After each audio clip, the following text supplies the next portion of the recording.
Hello 10 class student. आज अपना lecture 11 chapter वही है, पर अपने अब इसमें अंतिम कड़ी में आ गए हम, जहाँ कुछ क्वेश्चन आंसर्स पे चर्चा करेंगे। ये जो बुक है बच्चों, इसमें मैं क्वेश्चंस पढ़ रही हूँ और जो क्वेश्चंस अपने अलग हट के आए हैं उनके मैं आपको आंसर कराऊंगी। पहला आपको मालूम ही है कि वे जो डेमोक्रेसी है वो किन शब्दों से मिलकर के बना है, इसका अर्थ क्या आता है। फिर लोकतांत्रिक शासन प्रणाली के प्रमुख भेद कौन से हैं आपको मालूम ही है, अप्रत्यक्ष प्रत्यक्ष वाला। फिर लोकतांत्रिक शासन के जो प्रमुख इसके प्रकार हैं वो इसमें आ जाएगा। और सामाजिक लोकतंत्र अगला क्वेश्चन, उसके अगला नैतिक लोकतंत्र है। तो अगला जो क्वेश्चन है बच्चों, क्वेश्चन नंबर 6, ये आप ध्यान से सुनिएगा, इसको कॉपी में करना है। बहुलवादी सिद्धांत की आलोचना के दो तर्क। जो अपन ने शुरुआत में पढ़े थे ना, लोकतंत्र के जो सिद्धांत और दृष्टिकोण है उसमें एक सिद्धांत है बहुलवादी सिद्धांत, तो इसकी आलोचना भी की गई है। तो आलोचना के दो तर्क पूछे इन्होंने।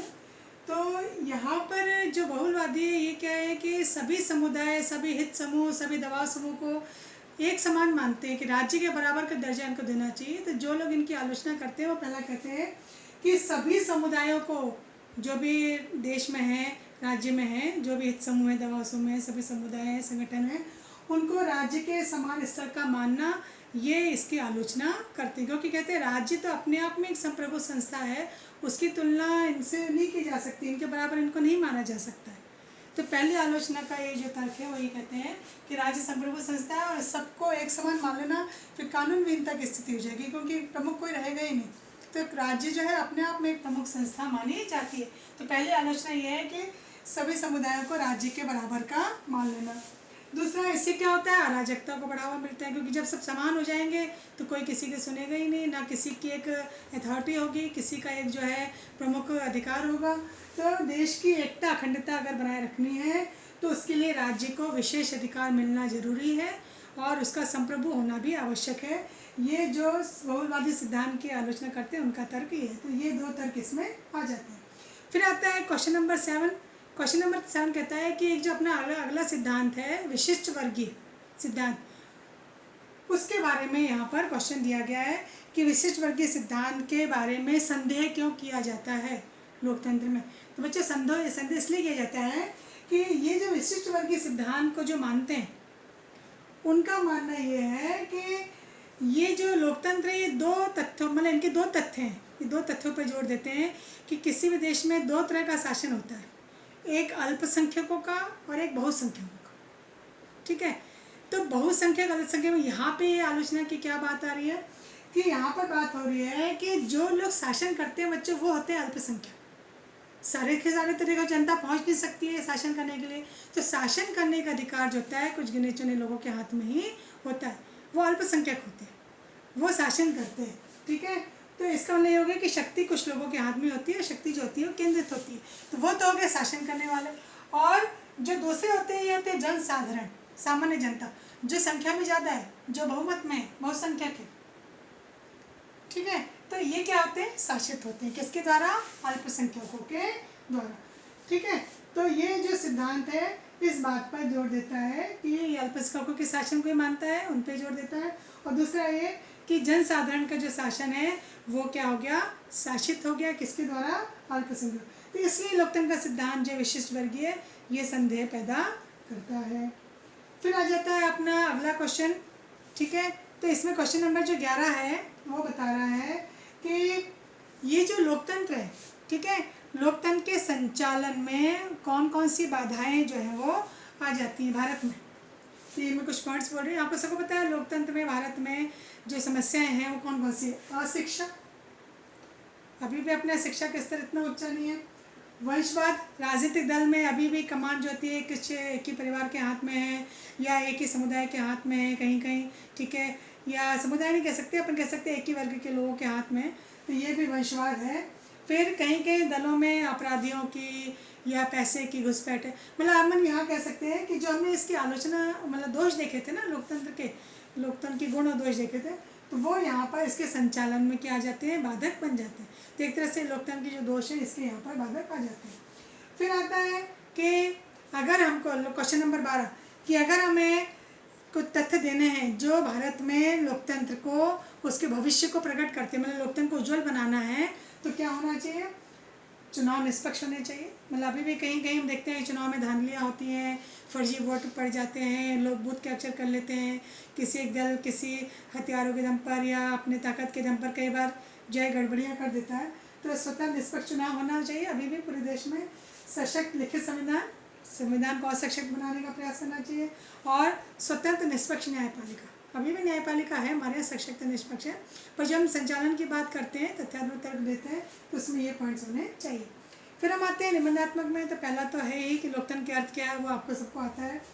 सेकंड जो है कि लोकतंत्र का समाजवादी जो है, क्वेश्चन नंबर 2 जो है वो इसमें आंसर आएगा अपना, जो अपन ने लोकतंत्र का समाजवादी सिद्धांत देखा था, समाजवादी सिद्धांत के जो बातें आएंगी वो इसके अंतर्गत आ जाएंगी। क्वेश्चन नंबर 3 जो है वो आता है लोकतंत्र की आलोचना के तर्क। लोकतंत्र की आलोचना में जो हमने तर्क देखे थे उनके पॉइंट्स जो है यहाँ पर इसके बन जाएंगे। फिर आता है अपना अंतिम क्वेश्चन आता है, इसमें टिप्पणियाँ दी गई हैं बच्चों की, मतलब थोड़े थोड़े से अपन को कुछ संक्षेप में लिखना है। तो हम 4 है इसमें, ठीक है। तो पहला आप इसमें कर ही लेंगे, जो कि पहला इसमें क्वेश्चन है कि उदारवादी लोकतंत्र के बारे में लिखना, वो आप कर लेंगे। सेकंड क्वेश्चन है इसमें जो टिप्पणी के रूप में है कि लोकतंत्र जो है वो अयोग्यता का शासन है। लोकतंत्र को कई लोग कहते हैं कि सही नहीं है, अयोग्यता का शासन है। तो यहाँ पे हमको तर्क देने हैं क्यों कहा गया है इस तरह से, क्योंकि जो लोग इस बात को कहते हैं वो कहते हैं कि यहाँ के मतदाता उदासीन होते हैं। हमने आलोचना में देखा था, वोट देने ही नहीं जाते, 50-60% लोग ही केवल वोट देने जाते हैं, उसके अलावा कोई वोट देने जाता ही नहीं है, क्योंकि वो समझते हैं कि ये जो लोग चुनाव में खड़े होते हैं वो अयोग्य हैं, ठीक है, अवसरवादी हैं, भ्रष्ट हैं, इसलिए उनको वोट नहीं देना चाहिए। तो ये क्या हो गया, जागरूकता में कमी हो गई। तो ये लोकतंत्र के लिए एक तरह से क्या हो जाती है, बाधा हो जाती है। फिर ऐसे में क्या होता है, अयोग्य शासकों का चयन हो जाता है, जो देश के लिए क्या हो जाता है, खतरनाक हो जाता है। फिर यहाँ पर अयोग्यता का शासन इसलिए भी कहा जाता है क्योंकि बुद्धिजीवी वर्ग का मानना है कि यहाँ पे लोग भेड़ चाल के रूप में, जैसे है ना, एक जगह पर कहीं धर्म के रूप में, कहीं भाषा के रूप में, कहीं जाति के रूप में कोई व्यक्ति है, तो उसी को वो सारे जो है वो वोट दे देते हैं, या किसी कारण से उससे वो प्रभावित है तो बिना उसके गुणों को जाने वो उसको क्या कर देते हैं, वोट दे देते हैं। तो यहाँ पर कई बार कहता है गुणों के स्थान पर क्या हो जाता है, संख्या को ज़्यादा महत्व दे दिया जाता है, कि वो बहुमत का शासन यहाँ पर हो जाता है। मतलब यहाँ पे गुणों को ध्यान नहीं दिया जाता है, सरकार के कामकाज की जानकारी नहीं होती है। तो ये सब बातें जो हैं ये अयोग्यता का शासन कई लोगों के नज़र में है कि लोकतंत्र में इस तरह से कई बार अयोग्य लोगों का चयन हो जाता है, तो ये सही नहीं है। फिर आती है पहली टिप्पणी कि लोकतंत्र जो है, इसमें इन्होंने क्वेश्चन किया था कि लोकतंत्र शासन जो है ये अभी भी सबसे अच्छा शासन माना जाता है। अगर आपका ध्यान, हमने शुरू में लोकतंत्र गैर लोकतंत्र में अंतर देखे थे, तो अपने यहाँ गैर लोकतंत्र में जो बातें हैं वो अपने देश में नहीं है, ठीक है, कि लोकतंत्र में हालांकि कमियां हैं, ठीक है, पर जो हम तुलना करने की बात करते हैं तो लोकतंत्र में जब वो खूबियाँ निकल कर के आती हैं, जब इसकी अपन तुलना करते हैं किसी गैर लोकतंत्र से, तो हमें पता चलता है कि लोकतंत्र में जनमत का महत्व होता है, जनता का शासन है, जनता को इतना अधिकार दिया जाता है, सार्वजनिक हित के, सार्वजनिक कल्याण की बात कही जाती है, ठीक है, और सर्वांगीण विकास हो ऐसा कार्य किया जाता है। तो मतलब यहाँ पे जनता का हित देखा जाता है, जो किसी अन्य शासन व्यवस्था में इतना महत्व नहीं दिया जाता।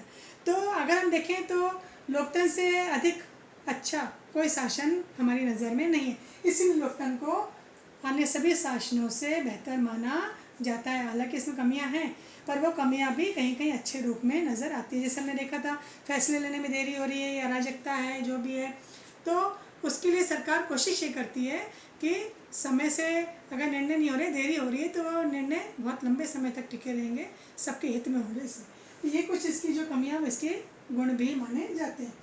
फिर आता है अगला क्वेश्चन अंतिम वाला कि अगर लोकतंत्र को हमें सफल बनाना है तो उसके लिए दोषों में अगर हम कहते हैं तो दोषों का अंत कैसे हो। तो जो हमने इसकी आलोचना देखी थी, दोषों में अगर उन दोषों का निपटारा कर दिया जाए तो क्या हो जाएगा, दोषों का अंत हो जाएगा। जैसे अशिक्षा अगर है तो हम साक्षरता बढ़ा दें तो शिक्षा का अंत हो जाएगा। सामाजिक विषमताएं हैं, जैसे गरीबी है, बेरोजगारी है, ठीक है, तो इनको अगर हम कम करने का प्रयास करें, हमसे तात्पर्य सरकारें, तो आर्थिक सामाजिक विषमता जो है इसका जो है कमी हो जाएगी, तो लोकतंत्र आगे विकास के स्तर पे हो जाएगा। भ्रष्टाचार अगर समाप्त हो जाता है, बेरोज़गारी दूर हो जाती है, गरीबी दूर हो जाती है, महंगाई को हम अगर हम देखते हैं सरकार कम करने का प्रयास करती है, तो हमारी जो कमियां हैं इनको अगर अपन कम कर लेते हैं तो देश का विकास हो जाएगा, लोकतंत्र का विकास हो जाएगा। तो ये लोकतंत्र क्या जो दोष हैं इसमें, उनमें हम कमियों को यहाँ पे कम कर सकते हैं। तो यहाँ पे मैंने आपको एक छोटा सा सार आपको बता दिया, इनको आपको कॉपी कर लेना। मैं आपको ऑडियो में बता दूँगी किस तरह से इसको करना है। ठीक है बच्चों, तो समझ में आ गया होगा।